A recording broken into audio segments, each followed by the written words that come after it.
अगर अभी तक आप हमारे चैनल को सब्सक्राइब नहीं किए तो हमारे चैनल को सब्सक्राइब जरूर कर ले और साथ में बेल आइकन को ऑन जरूर कर ले। बोल बम बम बोल बम बम जय श्री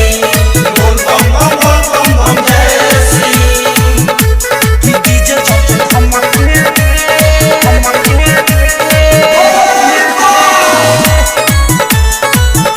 तो बम नाचे चमके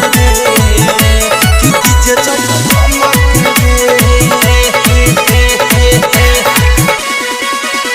कि डीजे चक धमके बम नाच चमके रे कि डीजे जब धमके रे कि डीजे जब धमके रे तो बम नाच चमके रे कि डीजे जब धमके रे बाजे भोला जी के गाना हम सब बा दीवाना बोले ला नारा बोल बम के रे। ओए ऑपरेटर बन गाना क्यों बंद किया रे भाई? आप उनका मजाक किरकिरा हो गया, बीच में गाना नहीं बंद करने का, समझा क्या? गाना चालू कर भाई, ये गाना चालू कर जल्दी भाई, भोले बाबा का गाना जल्दी चालू कर भाई। ए बम गरमाइए मत मामा, अभी हम चालू करते हैं, थोड़ा जनरेटर एयर ले लिया था बम, सॉरी इसके लिए। अभी हम तेल रह के जनरेटर चालू करते हैं। काहे नहीं के होत रे? चालू हो गया बम, चालू हो गया, मोबाइल में पिन खोल से गाना लगाओ बम कि डीजे जब धमके रे तो बम नाचे चमके रे कि डीजे जब धमके रे बम बम बम बम बम बम बम बम बम बम बम बम बम कि डीजे जब धमके रे गेरुआ कलर में सोभे रंगाई कान्हे पर सोभे कावना नाचत गावत जस भोला नगरिया तू जता सगर डरा तू जता सगर डरा गेरुआ कलर में सोभे रंगाई कान्हे पर सोभे कावना नाचत गावत जस भोला नगरिया तू जता सगर डरा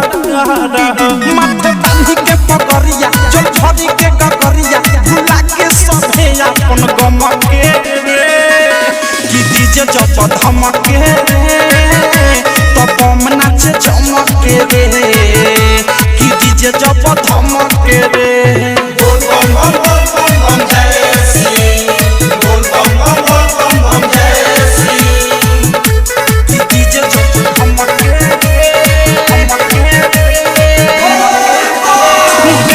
के नशा में सोभे नशाई रोला कतावे मोहम हो भोला के भगती मन से चढ़ल बा बम लोग के रोमे रोम हो बम लोग के रोमे रोम हो गाजा के नशा में सोभे नशाई रोला कतावे मोहम हो भोला के भगती मन से चढ़ल बा बम लोग के रोमे रोम हो राइटर भी विशाल अनुराग जाता ये हो साल प्रेमी औधस्पद साहब तू बेचमके कि डीजे जब धमके तो बम नाचे चमके रे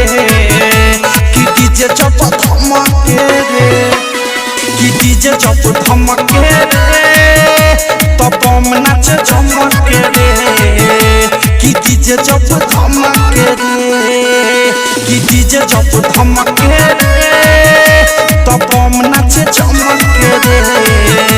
कि डीजे जब धमके रे बाजे भोला जी के गाना भोल सभे बा दीवाना बोले ला नारा बोल बम के रे कि डीजे जब धमके रे तो बम नाचे चमके रे कि डीजे जब धमके रे। डायमंड रिकॉर्डिंग स्टूडियो छावड़ा दाना।